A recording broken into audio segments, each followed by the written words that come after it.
dia sudah itu kita banyak pertanyaan, jadi banyak apa namanya itu uh, interaktif lah, ya, tanya jawab di sini perlu dianuke.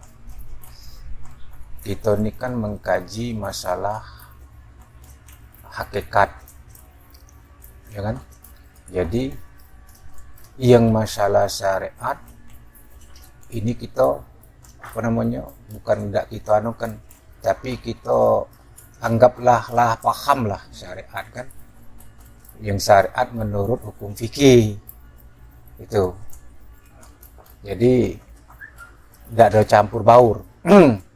Syariat ini hukum fikih ini kan banyak kita pelajari di buku bisa kan, tanpa guru bisa belajar fikih nih, ya, cara bagaimana cabab toharo kan bisa. Nah kita ini mempelajari khusus bab hakikat. Nah itu jadi kaget kalau kita apa namanya ada yang nak ditanyakan selama ini apa yang sudah kita kaji nafsiyah, ya kan, sifat nafsiyah. Sifat nafsiyah ini itu adalah sifat diri, sifat zat, sifat diri zat. Sebenarnya tidak boleh dikatakan sifat wujud ini ada ini, karena dia semata-mata zat, wujud diri zat. Nah, bagaimana kita mengatakan zat ini wujud ada, ya kan? Dengan dalil apa kita mengatakan zat Allah ini, wujud Allah ini ada, dan bagaimana keberadaan Allah ini, dan yang bagaimana yang dimaksud adanya Allah ini. Nah, dikatakan di dalam firman dalam Al-Quran bahwa Allah itu dekat. Wa nanu aqrabu ilaihi min hablil warid. Allah itu lebih dekat daripada urat nadi, ya kan? Lebih dekat lagi. Lebih dekat Allah itu dari mata hitam dan mata putih. Allah itu lebih terang dan lebih terang daripada sinar matahari. Nyata dari segala yang nyata. Tapi sekarang kenapa tidak kita bisa lihat? Ya kan? Sana lezat Allah, ya kan? Tapi kenapa kita tidak bisa melihatnya? Nah, ini satu pertanyaan. Kita yakin bahwa zat Allah itu ada, ya kan? Apa dalil adanya zat Allah ini? Di dalam surat Sajadah disebutkan, di dalam surat Sajadah itu, ya kan? Sebutkan wallahu qassamawati wal ar wa ma bainahuma. Sesungguhnya Allah yang menciptakan 7 petala langit dan 7 petala bumi beserta isi di antaranya. Itu berarti Allah itu ada. Ya kan? Dikatakan Allahu qassamawati wal ar. Itu dalilnya menunjukkan bahwa Allah ini ada. Nah, bagaimana yang disebut adanya Allah itu? Ini khusus kita kaji malam ini, ya kan? Allah itu dikatakan lebih terang, lebih nyata dari segala sesuatu, lebih terang dari sinar matahari, ya kan? Disebutkan di dalam surat Al-Baqarah ayat 115 itu, wa iza sa'alaka ibadi anni fa inni qarib ujibu da'watad da'i dadaan, ya kan? Apabila ada yang bertanya tentang aku, katakan bahwa aku ini dekat. Dan dalam surat Zariyat dikatakan, ya kan? Wa fi anfusikum afala tubsirun. Sesungguhnya ada pada diri kamu, kenapa tidak kamu lihat? Dan Allah tidak ada yang dapat menghijabnya.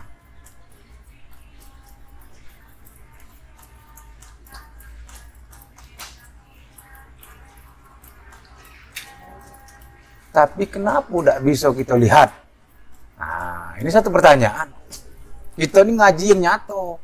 Ngaji yang nyata, bukan ngaji cawa-cawa bae, bukan ngaji cerita dongeng bae. Yang kita kupas ini dalil, firman, petunjuk Allah. Allah sendiri yang menyatakan bahwa aku ini dekat, kata Allah. Aku ini nyata. Aku ini tidak ada yang bisa menghijab aku, kata Allah. Tapi nyatonya, kenyataannya, ya, kita baru sebatas ilmu, memahami bahwa Allah itu ada.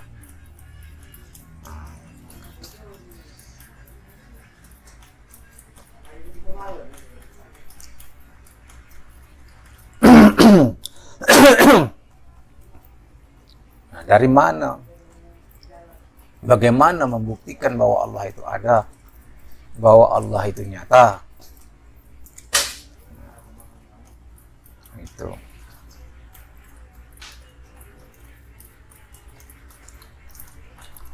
Coba, menurut Manggani, Mak Mano? Ya, kalau menurut Manggani, pendapat Manggani tadi, ya karena kekuasaan Allah itu, ya karena kita ini apa yang kita tuju, apa kita maksud, ya alhamdulillah kita disampi. Kalau kita dekati Allah, ya belum pacak kita atau ke samping ke sini. Nah cuman pengertian Allah itu ya memang kita tidak tahu. Itu. Iya. Padahal Allah ini nyata. Nyata. Padahal Allah ini nyata. Terang, lebih terang daripada sinar matahari. Ya kan? Dekat, lebih dekat dari urat nadi, dekat dari urat leher, dekat mata hitam, dekat mata putih, lebih dekat aku, kata Allah. Nah, kan? Dan segala sesuatu tidak ada yang dapat menghijab aku, kata Allah. Ini firman. Ini Quran yang ngomongin. Apakah Allah itu bohong? Nah, situ. Ini yang kita kaji.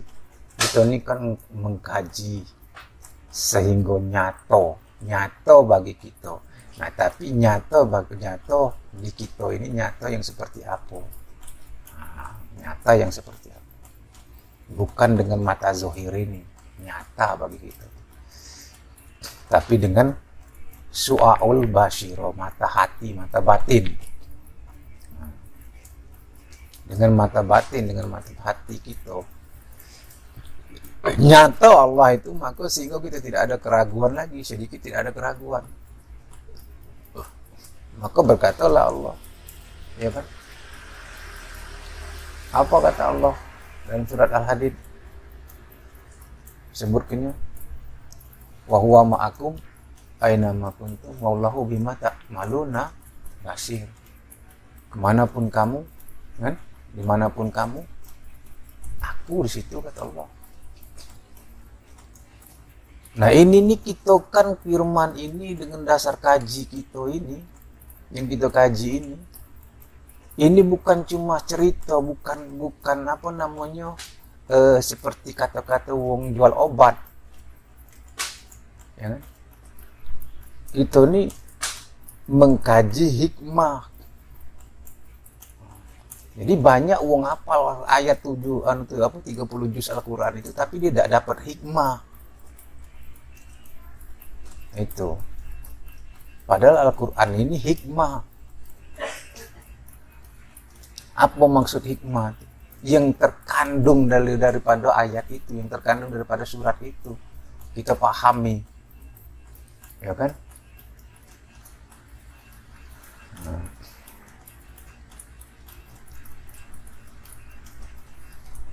Jadi bagaimana?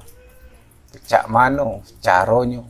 Nah, Allah sudah memberi jalan sebenarnya. Cuma kita yang tidak paham. Allah menciptakan makhluk serta isinya di atas dunia ini dan bumi ini berpasang-pasangan. Tidak. Ada lanang, ada betino.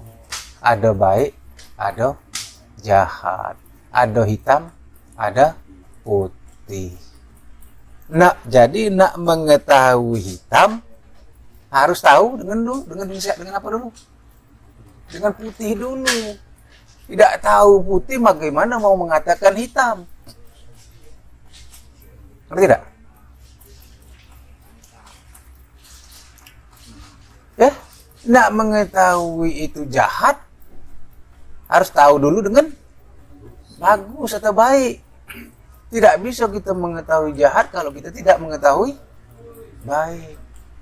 Nah sekarang kembali ke wujud. Wujud apa artinya? Ada. Untuk mengetahui ada, ya harus ketahui dulu yang tidak ada. Itu caranya. Ngerti tak dulu dengan yang tidak ada. Paham tak dulu dengan yang tidak ada. Kalau sudah paham, ngerti dengan yang tidak ada, yang tiada, baru tahu yang ada mana. Nah, itu.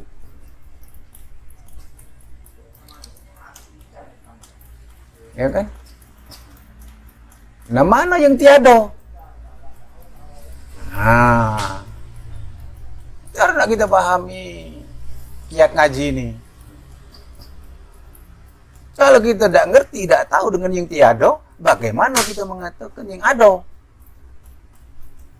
Tidak bisa kita mengatakan ini baik kalau kita tidak tahu dengan jahat. Tidak bisa kita mengatakan ini lanang kalau kita tidak tahu dengan betina. Tidak bisa kita mengatakan ini hitam kalau kita tidak paham dengan putih. Nah, bagaimana kita mengatakan wujud ada zat Allah ini kalau kita tidak ngerti dengan yang tiada? Tuh. Nah, mana yang tiada? Kita pahami dulu yang tiada ini. Kita ngerti dulu yang tiada ini. Lawan ada kan tiada. Lawan wujud kan Adam. Itu. Yang wajib wujud siapa? Allah. Nah, selain daripada Allah, mawujud Adam.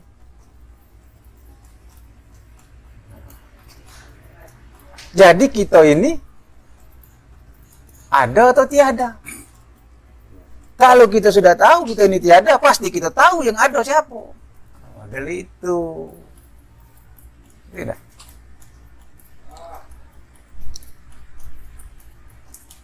Kalau kita tidak tahu bahwa kita ini tiada, mana kita nak tahu yang ada?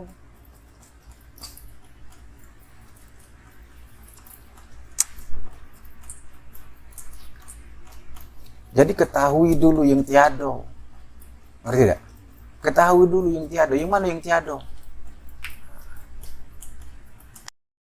Siapa yang melihat?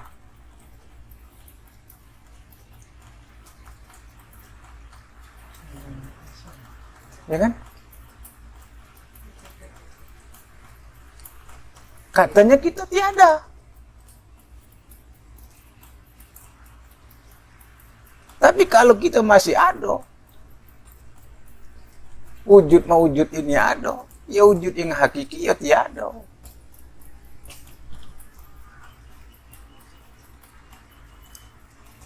Nah kita ini kalau sudah dapat pengertian, dapat paham, ini harus kita terus kita tekan. Kalau tidak kita tekan, tidak kita sadari, seperti debu di atas kaca lah kira-kira. Tiup angin dikit lepas, tiup angin dikit lepas. Tidak kuat. Jadi, kalau kita sudah paham model itu, yang wujud yang ada hanya Allah. Kan? Kita memahami yang wujud yang ada hanya Allah. Yang selain daripada Allah artinya mawujud, tidak ada. adanya wujud majangan, wujud majasi, wujud bukan wujud yang hakiki.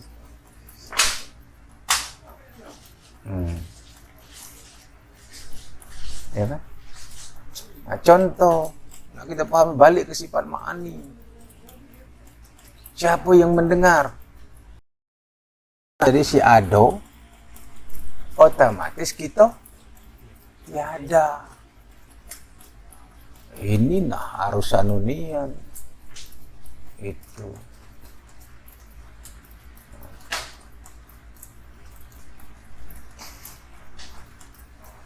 Bukti ada hidup, ada sifat hidup pada diri kita ini. Kita bukti ke, itu nyata ke. Bagaimana cara nyata ke nyo? Ya kan? Kita udah itibar. Wong mati. Ya, kuping masih ada. Tapi tidak mendengar. Mata masih ada tapi tidak melihat. Mulut masih ada tapi tidak bisa berkata-kata. Dari sini kalau kita yang berpikir yang dikatakan Allah atau di dalam Al-Quran ulil albab, bagi orang yang menggunakan akal pikirnya, maka timbullah terang di otak benak kita ini. Siapa jadi yang hidup nih? Siapa sebenarnya yang mendengar nih? Siapa sebenarnya yang melihat ini? Itu sudah paham ini, kita ini kan ketegamang, takut salah. Takut kalau ini salah. Ibaratnya itu nah. Cara berpikir model itu. Nah, yang inilah yang nak kita habiskan ya. Nak kita singkir ke perasaan yang demikian ini. Sekarang kita bukti ke mayat.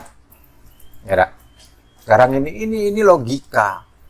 Logika bukan logika seperti apa, karena adinul akli, agama ini masuk akal, terima oleh akal. Cara mengkaji ini, ya kan? Mayat masuk dalam kamar, tutup dalam kamar, bentang ke mayat di dalam kamar itu. Nah, ini cara kita nak dapat keyakinan, nak dapat paham, ya, bahwa segala sesuatu itu yang hidup, tidak bisa berpikir, tidak bisa begini, tidak bisa begitu kalau tidak ada si hidup ini. Nah, contoh ke mayat. Mayat dalam kamar, kita masuk dalam kamar. Ya kan? Masuk ke nasi kunyit panggang ayam. Masuk ke lauk jengkol segala macam. Ya tak? Di dalam ruang mayat tadi. Duduk ke di dekat mayat tadi, kunci kamar tadi. Ya kan? Ngacak setengah jam kayak buka. Buka. Berkurang dak ayam tadi? Berkurang dak nasi kunyit tadi? Tidak berkurang. Itu. Sekarang contoh, kita ini bisa duduk di sini oleh siapa? Oleh karena ada yang hidup. Mayat duduk ke lana dalam kamar itu, Nah, mayat ada 2 ikok, 3 ikok mayat di dalam kamar mayat ini, ya tak? Masuk ke kira-kira betino cantik, belagak, benol segala macam, masuk ke dalam kamar tuh, suruh buka baju betino tuh. Ya kan, telanjang bulat tuh, kunci kamar tuh. Cak, ada, cak setengah jam, kita buka, apa kejadian? Ada. Ternyata apa? Dak katik reaksi mayat tadi. Sifat maknawiyah, hayun, yang menunjukkan hidup. Hayun ini siapa? Menunjukkan hal keadaan daripada zat. Zatnya siapa? Diri, wujud. Wujud siapa? Wujud Allah. Jadi kalau sudah kita paham di situ, maka dikatakan Allah khalaqal awwalu ma khalaqakum nah lupa namanya. Wallahu khalaqakum wa ma ta'malun. Segala sesuatu itu Allah yang berkehendak, segala sesuatu itu Allah. Itu. Kita ini, itulah dikatakan, kita ini sebenarnya sudah banyak yang mengatakan, cuman kita ini masih galak dan nerimo. Kita ini seperti wayang. Allah sudah berkata, Bismillah tawakkaltu Allah la haula wala quwata illa billah. Artinya apa? Harus nyambung dengan rukun kolbi. Ya enggak? Begawi ini bukan ikhtiar aku, melangkah ini bukan karena aku. Nah, itu yang dirasuk ke. Maka disinilah ikhlas, dapat rezeki bukan karena aku begawi, tapi rezeki ini sudah ketentuan Allah. Begawi ini udubiyah aku, sifat udubiyah itu sifat kehambaan kita. Tidak pacak lepas dari situ. Model itu cara ngaji nih. Nah, sehingga kita pun tidak beban. Tuh. Itu untuk memahami siapa diri kita yang sebenarnya.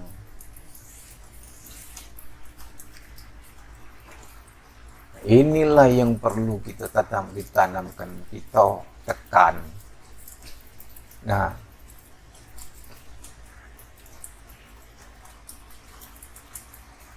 kalau sudah tahu, sudah ngerti sedikit, sudah paham permasalahan ini, maka nyata Allah tuh bagi kita. Kita ngaji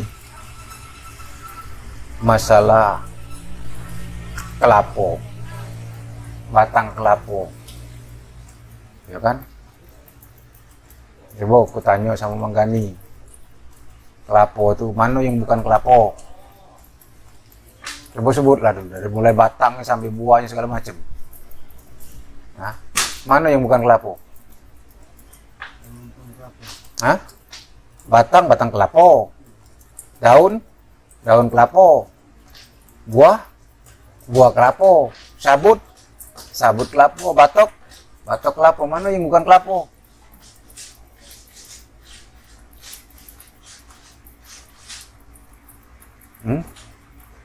Mana yang bukan kelapo?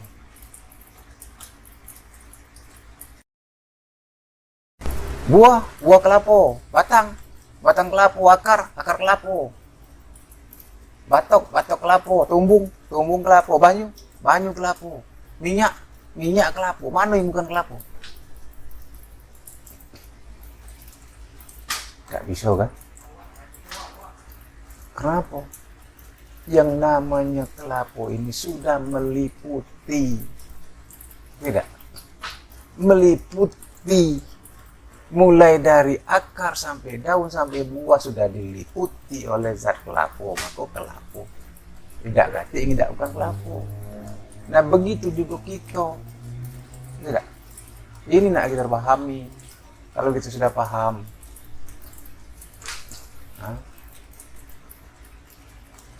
pendengaran, mana yang disebut pendengaran kita? Yang mana punya kita? Pendengaran Allah, penglihatan Allah, penciuman Allah, kata-kata Allah, kalam Allah, gerak-gerak Allah, sifat-sifat Allah. Mana yang bukan Allah? Nah, itu. Tidak. Bagaimana supaya kita tidak syirik? Nah, itu. Bagaimana supaya kita tidak salah kaprah dalam ngaji ini? Maka ngomong ke tadi. Nah, paham tentang yang ada, paham dulu tentang yang tiada. Ya kan? Kalau sudah paham kita diri kita ini sudah tiada, sebenarnya hakikinya kita ini sudah tiada. Jadi yang ada siapa? Nah, itu. Bukan kita ngaku. Kalau kita ada, Allah ada. Syirik, ada dua wujud, dua berwujudan, artinya wujud Allah ada, wujud kita ada. Itu yang wujud yang ada siapa? Allah. Berarti selain daripada Allah wujud tidak ada, wujud yang diadakan. Nah inilah maka kaji ini Win, ilham, mengalami kaji ini bisa timbul, ya, bisa tajali apabila kita ini paham, rincian itu paham. Nah, tidak nebok-nebok, paham.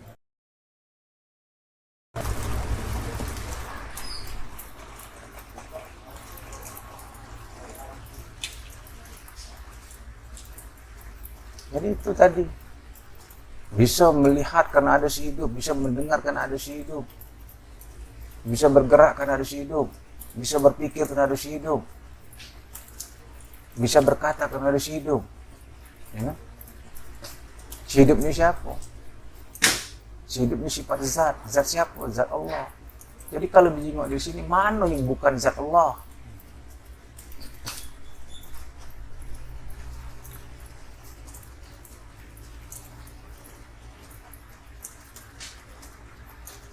Muhammad ini kan zahir Allah. Muhammad ini nyatanya Allah. Tempat nyata Allah. Maka dikatakan fa'asbahu alaikum binikmatahu zahiratan wa batinan. Sesungguhnya telah aku sempurnakan nikmat zahir dan nikmat batin. Mana nikmat zahir? Nikmat zahir inilah sifat ma'ani bagi kita. Mau nak tahu?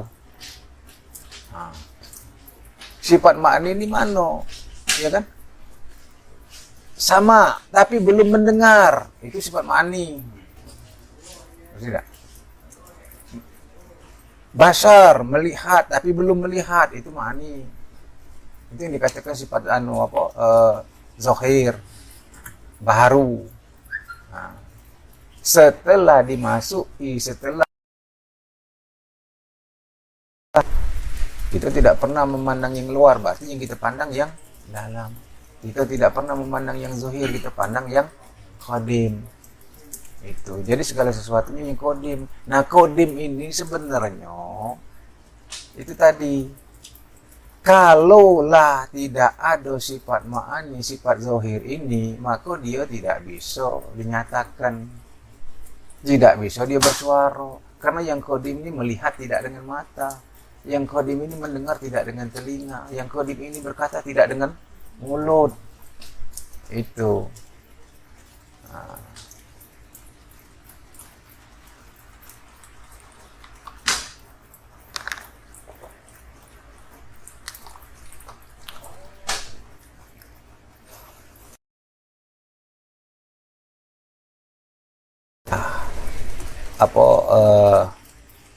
Karomah itu bagian masing-masing.